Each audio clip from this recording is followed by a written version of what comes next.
In this episode of Children Plus Connects with Ms. Tapti Malhotra. Ms. Tapti Malhotra is a leading play therapist in the Delhi NCR region, and she has been a counseling psychologist at RD School, taking care of the children there. Thank you so much once again, Tapti, for joining us. So let me start with the first question, and that is very important because what exactly is play therapy? Right. So I think good question. Play therapy is not a regular play. It's not like you're taking a child on a play date. But of course, it has its psychological connotation. And that's exactly where my role as a therapist comes into picture. Like we go to a counselor, we go to a therapist, and we use words as a modality to communicate and express our emotions. In a therapeutic play setup, a child uses play as a medium to express his or her emotions. In a play therapy setup, we use toolkit. So our toolkit is basically used as a modality to allow the child to be him or her self. We offer a safe space. We make use of this Axline principles, which is absolutely non-directive in nature. There is no sort of direction imposed on the child.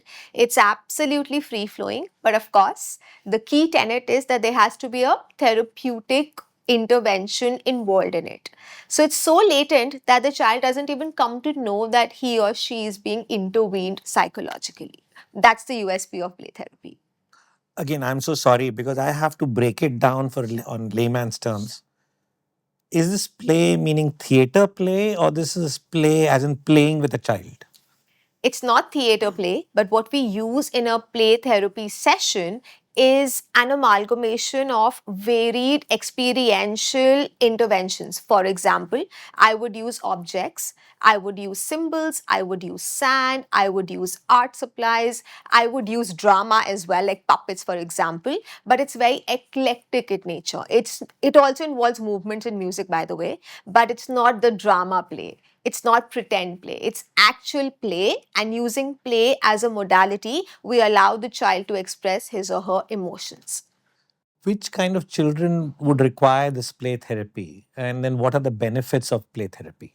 So, if you personally ask me, I think every child who's going through some sort of an emotional turmoil, any child who requires therapeutic intervention can be benefited via play-based interventions. Specifically, kids on the spectrum, kids who are having ADHD, learning difficulties in concentration, kids with low self-esteem, to name a few, and the kids who are having day-to-day concerns with their ADLs, adaptability, transitions, parents carrying baggage with regards to dysfunctional family setups, parents coming from an enmeshed family setups wherein they perhaps have faced some trauma in the backlog. So any sort of concern, and necessarily there doesn't have to be a concern, a child facing day-to-day difficulties in, let's say, speech, in, let's say, communication, in let's say, school withdrawal, will be benefited via play-based interventions. It's basically counseling, it's basically therapy, but in that setup we are using play as a modality to foster communication and expression amongst children. And which age group are we talking about? So primarily 4 until 18 is what we include in the therapeutic play interventions, because after the 18, again, the needs changes, and why would they want to be a part of a regular play setup?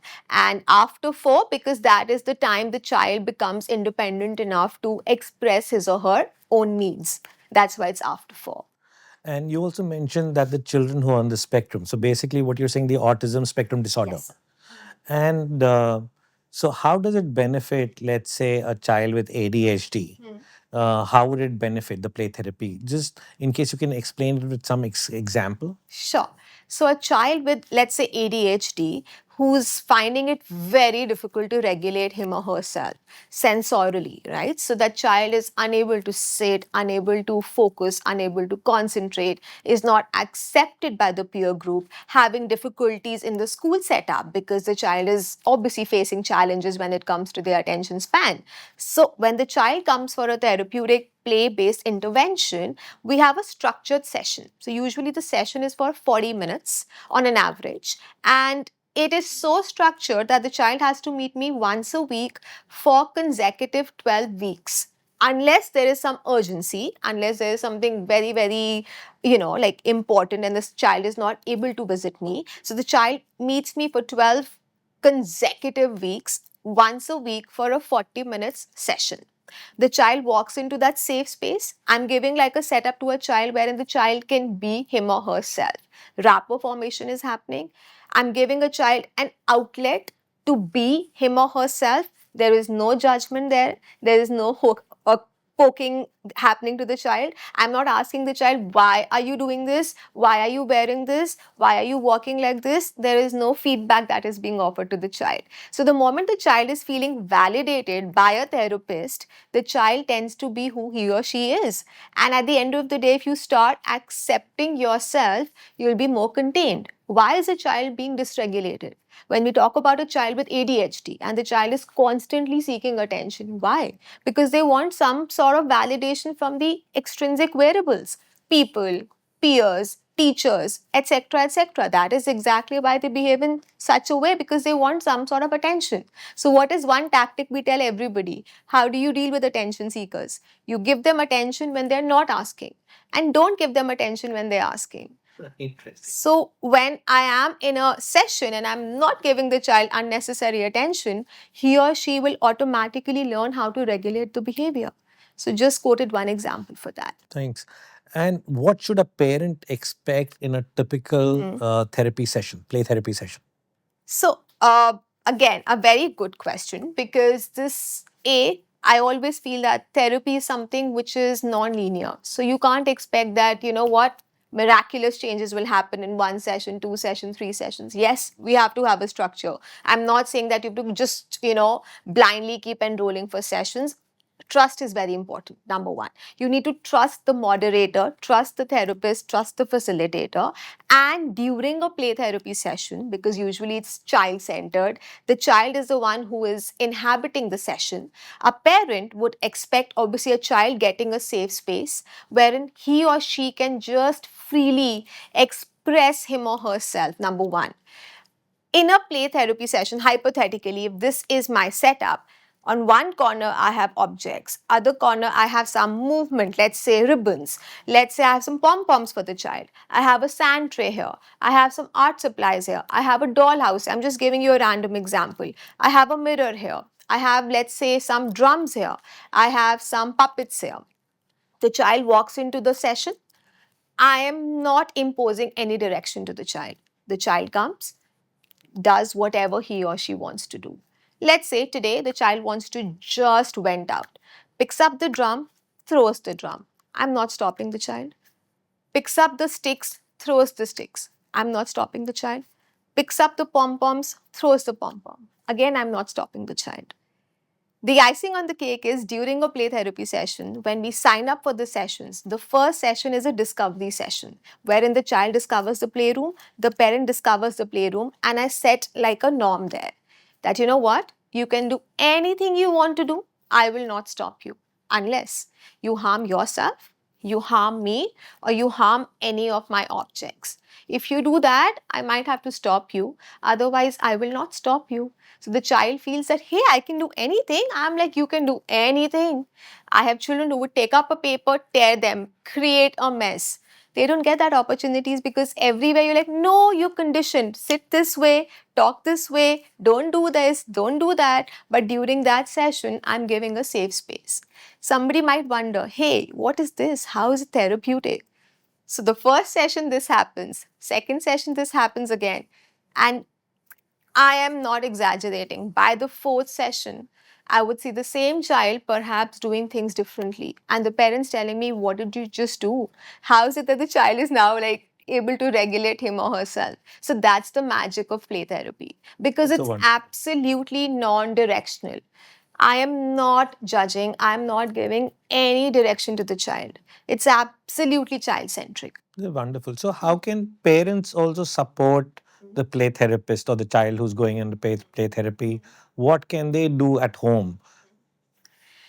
So the first thing I always tell the parents that have patience, because if you think there's going to be some magic wand and you think that overnight 2-3 sessions the child is going to be absolutely prim and proper, no. I think that's going to be a major facade. We have to first understand that you have to give the child minimum 12 sessions. That means I need minimum 3 to 4 months with the child. Number 1. Number 2, we have a 6-week follow up. So after 6 weeks, we have a follow up meeting with the parents wherein we understand, okay, where are we at now? Sorry to And interrupt. yes. So by 6 means you mean 6 sessions? 6 sessions, because Okay. we do only 1 session a week. Okay. We don't overdo. Some Okay. people tell me, no, do it every alternate day. I can't do it. Some people tell me, why don't you do it once a month? I can't do it. That's how the therapeutic process operates. You have to meet me once a week. We do that for 12 weeks. So on an average 3 to 4 months. And after 6 weeks, we have a follow-up meeting. We understand where are we at. And before beginning the process, before we start with the therapeutic play process, I always have a parent interview wherein I usually expect both the parents to be there. I'm okay if the grandparents also want to be a part of it. As many family members can be a part of it, we have a candid 101. We set out our hopes and expectations that, okay, what is it that you're looking at? And if I think that through this play therapy, the child cannot fulfill these goals, I will not take up the child. Because, sometimes we have unrealistic goals. Sometimes our own expectations are faulty. And if that is the case, I would let the parent know that no, this is not something that you can expect out of this process. Also, we have something called SDQ, which is Strengths and Difficulties Questionnaire. So, when the parent obviously asks for therapeutic play interventions, that's one questionnaire I always give to the parents. The parents fill it up. It has about 40 questions. Wow. I get the responses. I evaluate that. On the basis of that, only do I curate my intervention plan. Without that, I do not start my process. It's very transparent. But like I said, the expectations from parents are being, obviously, you have to be very candid about it, have your hopes and expectations in place, and be very patient about it. Other than that, I don't think there's any other expectation, honestly. So what are some common misconceptions about play therapy? The first being that, is it a regular play? It's obviously not a regular play. It is very scientific, it's very objective, and that's exactly where therapist comes into place. It's not like a play date. It's not like you're going to a regular park or you're just going, for a normal catch up. No, it's not that. That's one of the basic misconceptions. Second is, again, do you think every child needs it? Of course, not every child needs it, but any child who's probably going through some emotional turmoil, or probably children wherein you are observing some red flags or yellow flags, or wherein kids, who are facing academic difficulties, kids who are being labeled in the school, kids who are having difficulties in their social skills, for example, they definitely need therapeutic interventions. Again, another misconception is that, is it similar to ABA, art therapy? No, it's different. These interventions are, I would say, comorbid because they're eclectic in nature, but play therapy is not similar to art therapy, it's not similar to ABA. The rationale and the principles of play therapy is absolutely different. So what is the advice that you would give to a parent who wants to explore this play therapy and wants to go to a play therapist? Yeah. Because you can't be everywhere. Absolutely. So they need to find someone closer to their place. So what kind of thing that they should be looking at? So I think for any therapeutic process to work, you have to have the connect with the therapist. So as a parent, I think I always feel that every parent is the best therapist. Intuitively, they would know that, what, is this actually the best fit for my child? So I always tell the parents that if you intuitively feel that yes, this person could genuinely be beneficial to my child, you should go for it, number one. Number two, qualifications, very important, because as per the norms, do look into the LinkedIn of the professional. Everybody is available on LinkedIn. Everybody would obviously be telling them that, okay, where have they done their certifications from? Because nobody should be in a lull. Nobody should be in a situation where they're in a limbo. So I always feel that parents should have the rights to know that, okay, this professional has done this much, this professional has these many years of expertise, because it's your call at the end of the day. Therapy is something which should not be forced upon. It has to be organic. If it's forced upon, it will not work. Never ever. If it's forced upon, it'll never work. If you're going to do it in a hush rush, it's never going to work. If you're going to just keep imposing, having unrealistic expectations, trust me, it's not going to work. Therefore, before you sign up for the therapeutic interventions, make sure you have that 101 connect with the therapist. Write down, these are my hopes, these are my expectations, and ballpark figure according to you, how many sessions do you think I would need to sign up for? Then only go for it. It's very important. Yeah. So thank you so much for sharing these insights with us, with our audience. Extremely grateful, Tapti, for being with us. And I hope our audience has been able to know something more about play therapy. Thank you so much for watching us. Thank you for listening to us. Thank you.